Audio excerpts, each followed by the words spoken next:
Hello everyone, आज हम लोग डिस्कस करने जा रहे हैं आईपीयू लीड काउंसलिंग के बारे में। बहुत सारे बच्चों की बहुत सारी क्वेरीज हैं, उन सभी क्वेश्चंस के साथ मैं आपके सामने आया हूं। आप लोग इस वीडियो को लास्ट तक जरूर देखें।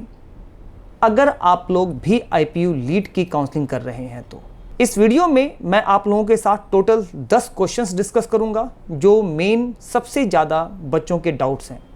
सबसे पहला क्वेश्चन है, सर हमें ट्रेड चेंज करनी चाहिए या नहीं?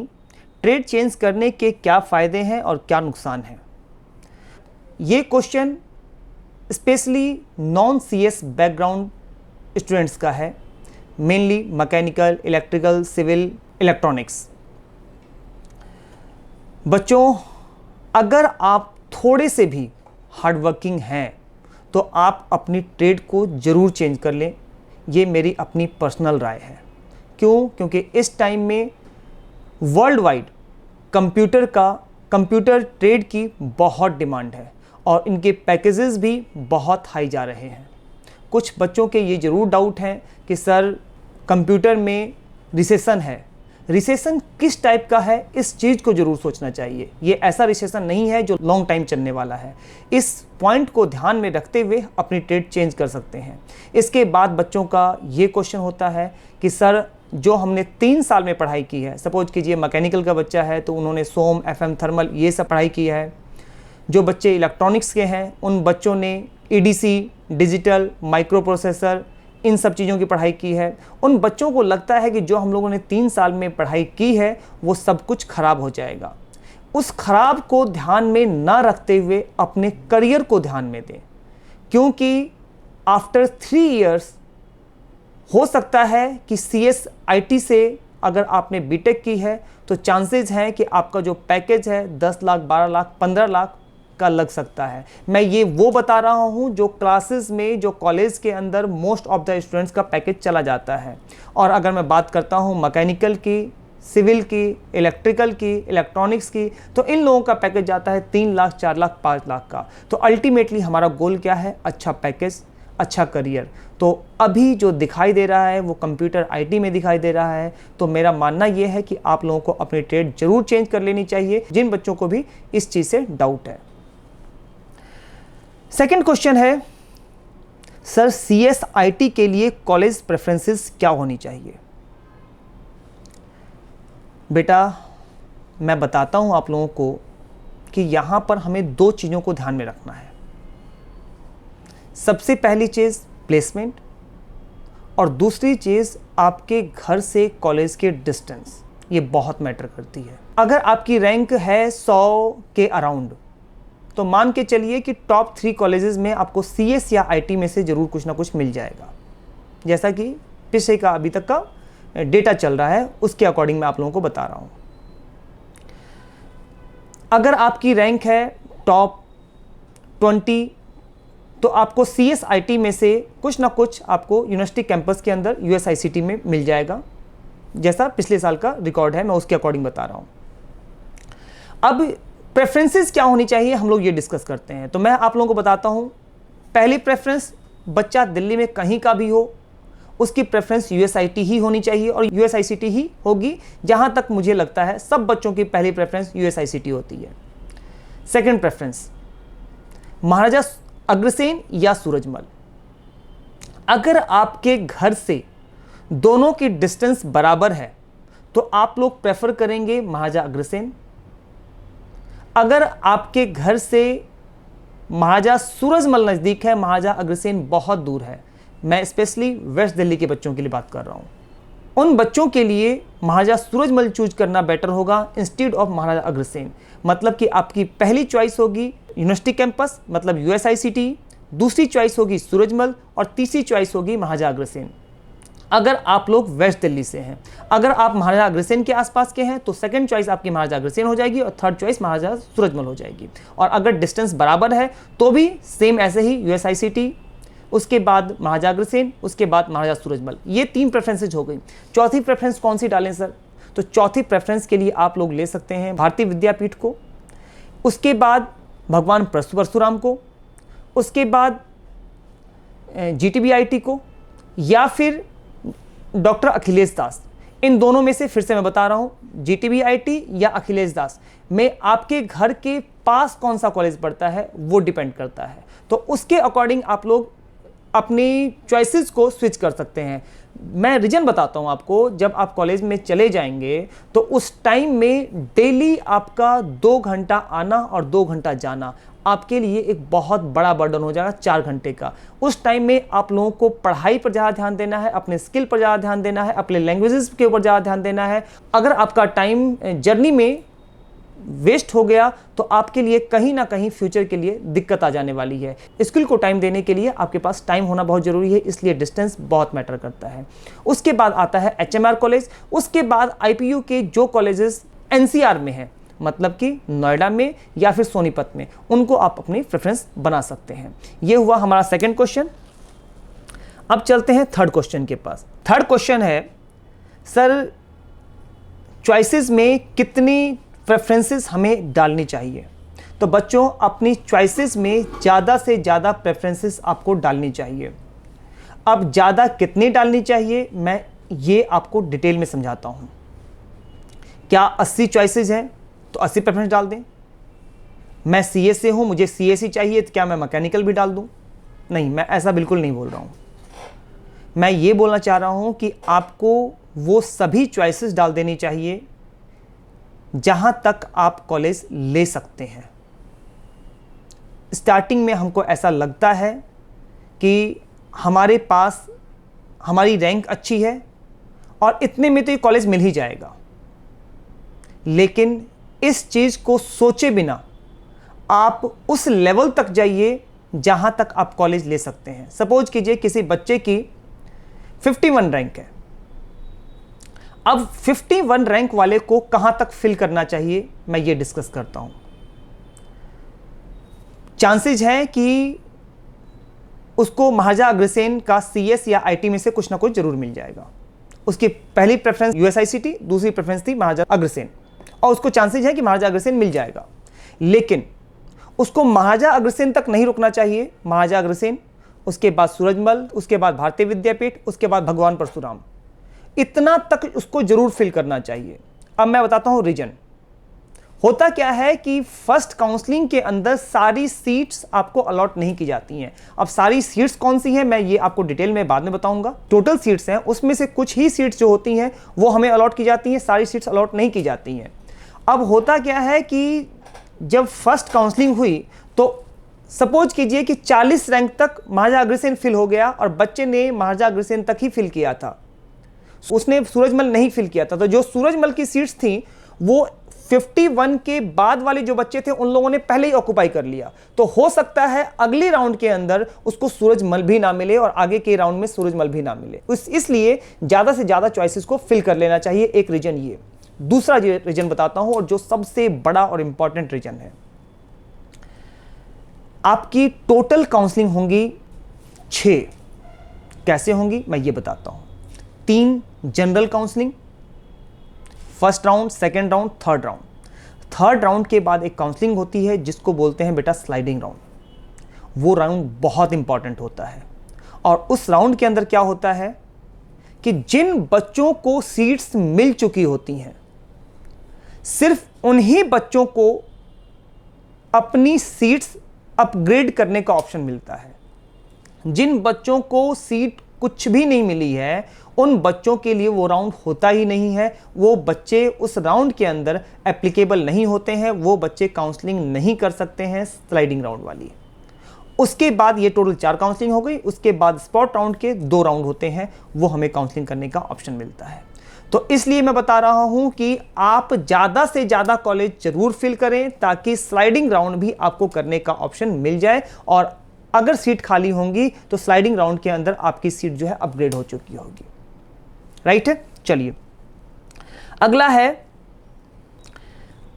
क्वेश्चन है, फर्स्ट काउंसलिंग में किसी कॉलेज में अगर एडमिशन हो जाता है और वो कॉलेज हम नहीं लेना चाहते हैं तो क्या करना होगा। सपोज कीजिए मेरे कहने के बाद किसी बच्चे ने कंप्यूटर साइंस, कोई बच्चा है कंप्यूटर साइंस का, उसने सारे कॉलेजेस कंप्यूटर साइंस के फिल कर दिए और उस बच्चे का एडमिशन HMR कॉलेज में हो गया। उसके माइंड में एचएमआर कॉलेज को, सपोज कीजिए कि उसके माइंड में एचएमआर कॉलेज को लेकर के नेगेटिविटी है, नहीं नहीं ये कॉलेज तो अच्छा नहीं है, इसमें तो मुझे एडमिशन लेना ही नहीं है, मैं बेशक से ड्रॉप कर लूंगा लेकिन एचएमआर कॉलेज में एडमिशन नहीं लूंगा, ऐसा उस बच्चे की मेंटेलिटी है। तो सर मैं एक काम करता हूं, मैं अगला राउंड करूंगा। बेटा ध्यान रखना, फर्स्ट काउंसलिंग में अगर किसी कॉलेज में आपका नंबर पड़ जाता है तो आपको सेकंड काउंसलिंग में पार्टिसिपेट करने के लिए 40,000 रुपीज़ यूनिवर्सिटी को जरूर सबमिट करने पड़ेंगे, तभी जाकर के आप सेकंड काउंसलिंग में पार्टिसिपेट कर सकते हैं।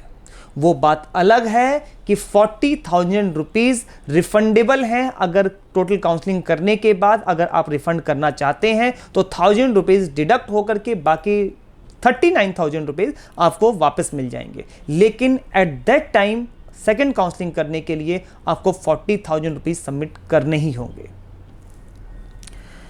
नेक्स्ट क्वेश्चन है, फर्स्ट काउंसलिंग के टाइम रजिस्ट्रेशन फीस सबमिट नहीं की तो सर अब हम क्या कर सकते हैं?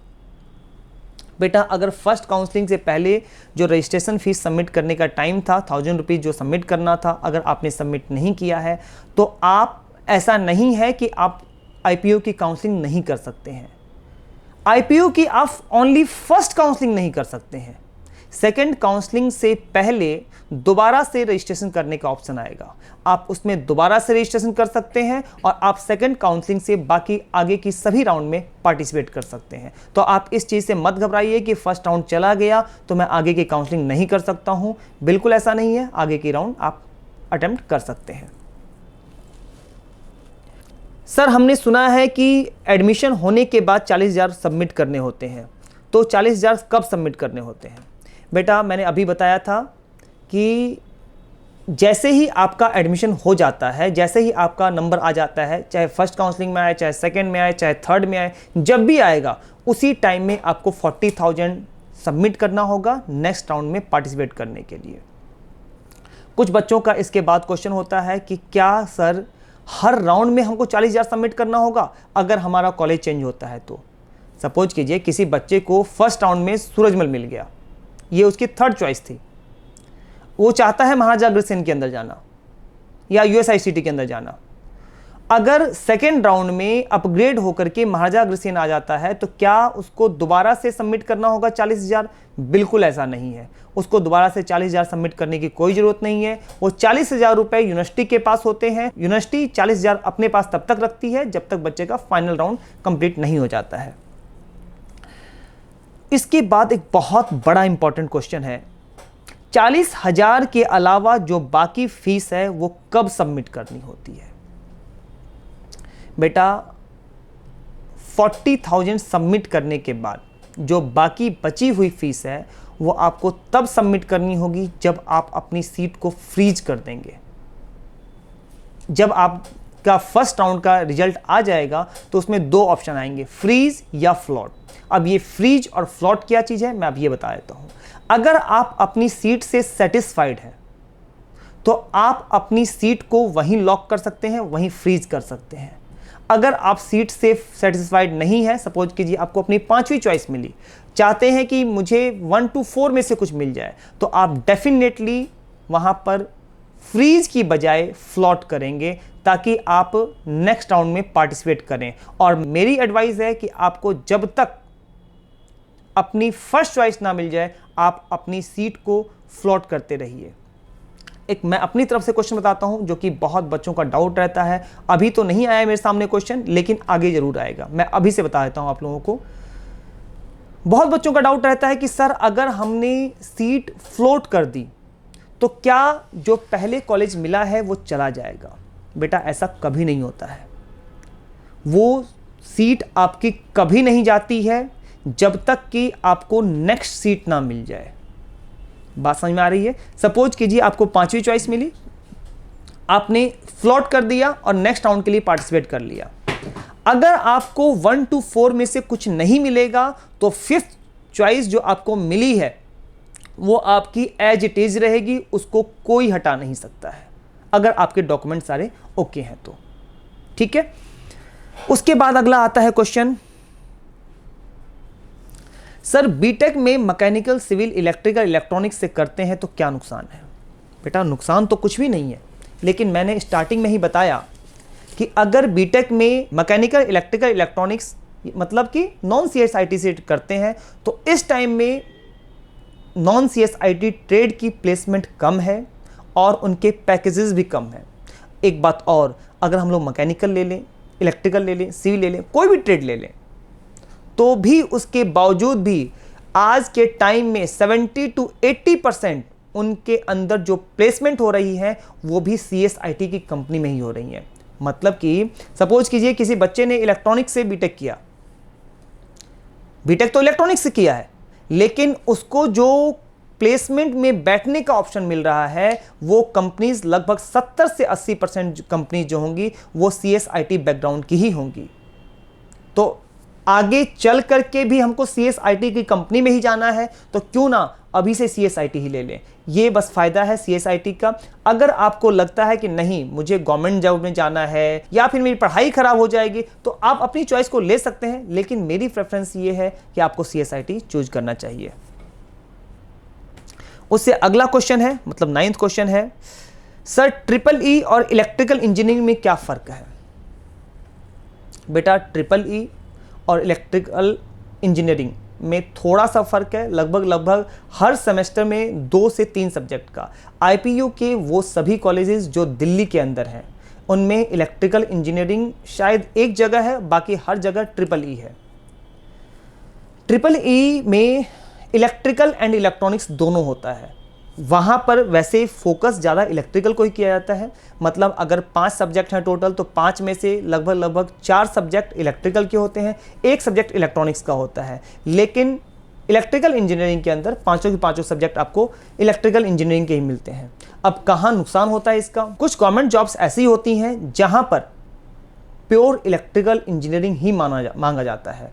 कुछ पीएसयूज, कुछ नहीं बहुत ज़्यादा, मतलब लगभग 60 से 70% पीएसयूज ऐसे होते हैं जिनको इलेक्ट्रिकल इंजीनियरिंग चाहिए होता है, कोर इलेक्ट्रिकल इंजीनियरिंग चाहिए होता है, उनको ट्रिपल ई से काम नहीं चलता है। उन लोगों ने लिखा होता है ओनली इलेक्ट्रिकल इंजीनियरिंग, तो उन लोगों का काम इलेक्ट्रिकल एंड इलेक्ट्रॉनिक्स से नहीं चलता है। तो वो सभी बच्चे जो इलेक्ट्रिकल एंड इलेक्ट्रॉनिक्स से कर रहे हैं वो उसमें पार्टिसिपेट नहीं कर पाएंगे जो पीएसयूज कंपनीज होंगी। और लास्ट क्वेश्चन बड़ा इंपॉर्टेंट क्वेश्चन है, सर सीएसई सीएसटी जो कि महाजाग्रसेन में है, आईटी और आईटीई में क्या फ़र्क है? इसमें प्रेफरेंस किसको देना चाहिए? Computer science and technology, information technology and engineering, ये 4 ट्रेड में किसको प्रेफरेंस देनी चाहिए? क्या डिफरेंस है? तो बेटा सारे की सारे, चारों की चारों एक ही ग्रुप की 4 ट्रेड है। जो इनका पेरेंट ट्रेड है वो कंप्यूटर साइंस है, तो डेफिनेटली हर बच्चा कंप्यूटर साइंस ही प्रेफर करेगा। लेकिन अब दिमाग में यह आता है कि सर सीएसटी या आईटी, इन दोनों में से हमको किसको प्रेफर करना चाहिए?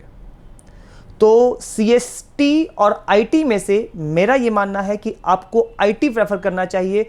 रीजन बीइंग कि सीएसटी ट्रेड बहुत कम जगह है, बहुत कम लोग जानते हैं। आईटी बहुत जगह पर है, मतलब वर्ल्ड वाइड है आईटी, तो आईटी का नाम तो सब कोई सुना होता है, इसलिए लोगों के सुनने का भी आपके करियर के ऊपर बहुत ज़्यादा फर्क पड़ता है। क्यों? क्योंकि हो सकता है जो इंटरव्यूअर होगा, जो आगे बढ़ने वाली कंपनी होगी, उसने सीएसटी के बारे में ना सुना हो, लेकिन आईटी के बारे में तो डेफिनेटली उसने सुना ही होगा। अगर मैं बात करूँ सब्जेक्ट्स की, उसकी पढ़ाई के बारे में, तो टोटल 4 से 5 सब्जेक्ट का फ़र्क है पूरे करिकुलम में।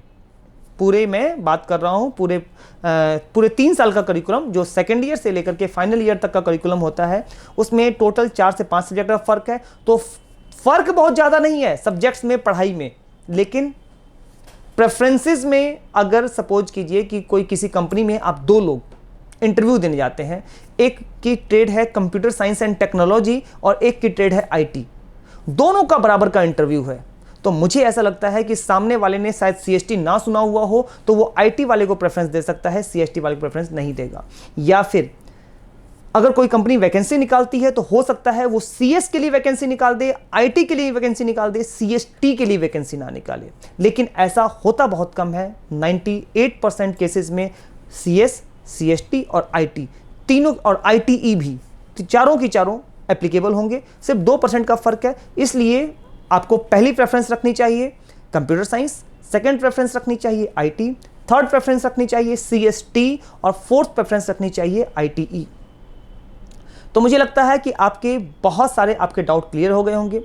अगर आपके और भी कोई डाउट हैं तो आप कमेंट बॉक्स में कमेंट करके जरूर बता दें। जैसे ही 8-10 क्वेश्चंस होंगे मैं आपके सामने उन सभी क्वेश्चंस के साथ दोबारा मिलूंगा। Thank you so much.